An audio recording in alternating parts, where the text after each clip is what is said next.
देखिए, विपक्ष के बाद के पास संख्या बल भी पर्याप्त है और विपक्षी दलों ने अगर कॉमन मिनिमम प्रोग्राम के आधार पर कोई आपस में सामंजस्य बढ़िया से बना ले तो बिहार में कभी भी राजनीतिक उलटफेर हो सकता है। नमस्कार, आप न्यूज़ फाउंडेशन देख रहे हैं। मैं हूं आपके साथ वंदना। बिहार में एनडीए में सब कुछ अच्छा नहीं है, ये ऐसा हम नहीं कर रहे हैं, बल्कि विपक्ष का दावा है कि जिस तरह से जेडीयू और बीजेपी में खींचतान शुरू है, एक नेता दूसरे नेता पर बयान कस रहे हैं, ऐसे में यह कहा जा सकता है कि एनडीए में ऑल इज वेल नहीं है। वहीं कांग्रेस एमएलसी प्रेमचंद मिश्रा ने दावा यह भी किया है कि अगर कॉमन मिनिमम प्रोग्राम के तहत महागठबंधन अगर एकजुट होता है, विपक्ष अगर एकजुट होता है तो सरकार कभी भी बनाई जा सकती है। यही नहीं, उन्होंने यह भी दावा किया है कि सरकार में उलटफेर जरूर देखने को मिलेगा। थोड़ा धैर्य बना करके रखिए और निश्चित रूप पर एनडीए की सरकार में टूट होने वाली है। हम आपको सुनवाते हैं कि क्या कुछ कह रहे हैं कांग्रेस एमएलसी प्रेमचंद मिश्रा। देखिए, जो परिस्थितियाँ हैं उसमें जेडीयू और बीजेपी के बीच में अंतर्द्वंद बढ़ा है और वह किसी भी गठबंधन की सरकार जिसमें ये दोनों पार्टियां प्रमुख भूमिका निभा रही हैं के लिए अच्छे संकेत नहीं देते। और राजनीतिक रूप से क्या नया समीकरण कब और कैसा बनेगा वो परिस्थितियों पर निर्भर करता है, लेकिन इतना तय है यह सरकार शायद ही अपना कार्यकाल पूरा कर सके। बीजेपी के नेताओं के द्वारा खुलेआम कई मौक़ों पर देखा है कि मुख्यमंत्री नीतीश कुमार जी की आलोचना सार्वजनिक रूप से की जाने लगी है, तो वह बताने को पर्याप्त है कि गठबंधन में कुछ भी ठीक ठाक अब नहीं है।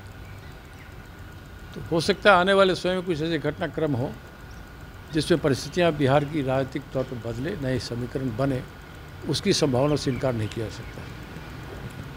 अब विपक्षी पार्टियाँ एकजुट है, अगर परिस्थिति बदलेगी तो देखिए, विपक्ष के बाद के पास संख्या बल भी पर्याप्त है और विपक्षी दलों ने अगर कॉमन मिनिमम प्रोग्राम के आधार पर कोई आपस में सामंजस्य बढ़िया से बना ले तो बिहार में कभी भी राजनीतिक उलटफेर हो सकता है।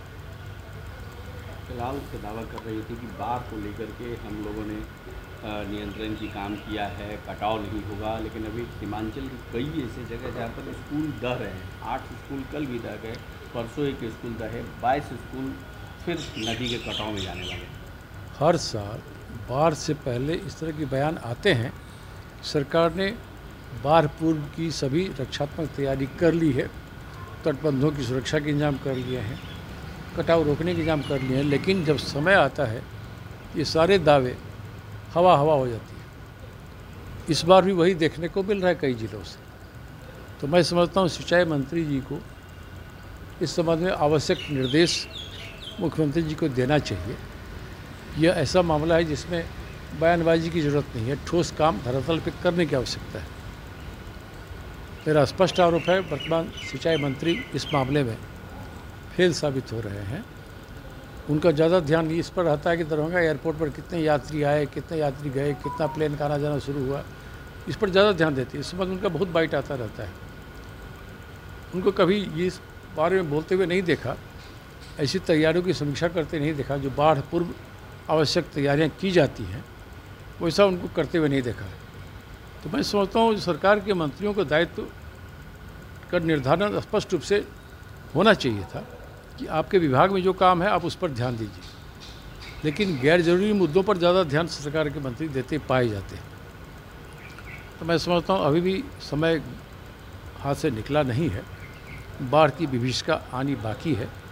समय रहते उसके पुरजोर तैयारी सरकार की तरफ से होनी चाहिए। खासकर तटबंधों की सुरक्षा और कटाव से कैसे बचाव किया जा सके, इस पर सरकार को ध्यान देना चाहिए। सर, अभी जो भी विपक्षी दल है वो भी उस पर तंज कस रहे हैं, कह रहे हैं कि बिहार का जो प्रशासनिक व्यवस्था है उस पर बीजेपी के नेताओं को विश्वास नहीं है, इसीलिए सुरक्षा ली गई है। ये अलग विषय हो सकता है, लेकिन सच है कि भारतीय जनता पार्टी से जुड़े कई प्रमुख नेताओं को हाल ही में सरकार ने केंद्रीय सुरक्षा बल के द्वारा सुरक्षा मुहैया कराई है। तो यह अपने आप में समझते को पर्याप्त है कि बिहार की पुलिस पर या बिहार के पुलिस द्वारा दी जाने वाली सुरक्षा पर बीजेपी के नेताओं का भरोसा नहीं के बराबर है। अब यह जाने नीतीश जी चूँकि राज्य के गृह मंत्री भी हैं, वो ओवरऑल सुरक्षा और सुरक्षा व्यवस्था को देखना उनका दायित्व है। फिर भी अगर उनके सहयोगी दल के प्रमुख नेतागण केंद्रीय सुरक्षा एजेंसी सुरक्षा को गुहार लगा रहे हैं, उनको सुरक्षा मिल भी रहा है, दिया भी गया है, तो यह बिहार की पुलिस व्यवस्था पर भी अपने आप में एक सवाल खड़ा करता है। मैं समझता हूँ मुख्यमंत्री को ऐसे मामलों में स्थिति को स्पष्ट करनी चाहिए। तो निश्चित तौर पे आपने सुना कि क्या कुछ कहें। आपको बता दें कि जिस तरह से विपक्ष ने यह दावा किया कि सरकार में उलटफेर हो सकता है, तो यह कहना गलत नहीं होगा कि कहीं ना कहीं बिहार में विपक्ष के पास भी बहुमत है और अगर जिस दिन चाहे तो विपक्ष भी सरकार बनाने में कोई दो राय नहीं रखता है। बशर्ते है कि कुछ दलों का यह मानना है कि कॉमन मिनिमम प्रोग्राम के तहत बात विचार हो और उन नियमों का जो है वो अगर पालन किया जा सकता है तो बिहार में कभी भी विपक्ष की सरकार बन सकती है। इसका बस इतना ही। बने रहिए न्यूज़ 4 नेशन के साथ। धन्यवाद।